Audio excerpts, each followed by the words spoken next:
आणि हेक्टरी 8,500 रुपयाची मदत जाहीर केली. तुम्ही त्या मदतीला नाकार करताय, काय म्हणणं? आम्ही हातगाव तालुक्यामधून शिबदरा या गावचे रहिवासी असून आमच्या गावामध्ये प्रचंड पाऊस झाला, ढगफुटी सारखा पाऊस झाला. त्याच्यामुळं आम्हाला 85 रुपये हेक्टर गुंठ्याचा आम्हाला कुठलाही घर चालण्यासाठी किंवा लेकराचं शिक्षण होण्यासाठी आम्हाला निधी पुरी होत नाही. आम्हाला हेक्टरी 50,000 रुपये द्यावा आणि आम्ही जे शासनाला पैसे भरलेले आहेत विम्याचे, त्याची सुद्धा विम्याची ताबडतोब मंजुरी करावी.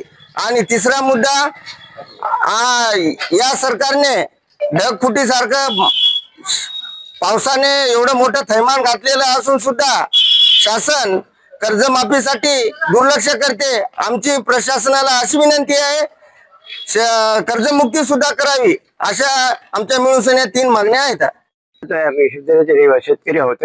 आमच्या गावाच्या दोन्ही भागाला पूर्व आणि पश्चिमेकडे 2 नाले आहेत आणि यंदा या ढगफुटीने जबरदस्त भयंकर नुकसान झालेले आहे.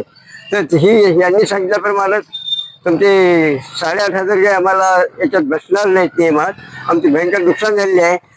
ती मदत जी आहे ते तुटून जे आहे ते आमच्या शेतकऱ्याचं बियाणाचा खर्च निघत नाही त्याच्यामध्ये. तर आम्हाला ते 50,000 प्रमाणे हेक्टरी प्रमाणे मदत मिळायला पाहिजे. सरकारकडे काय मागणी असेल आता? सरकारकडे 50,000 रुपये हेक्टर.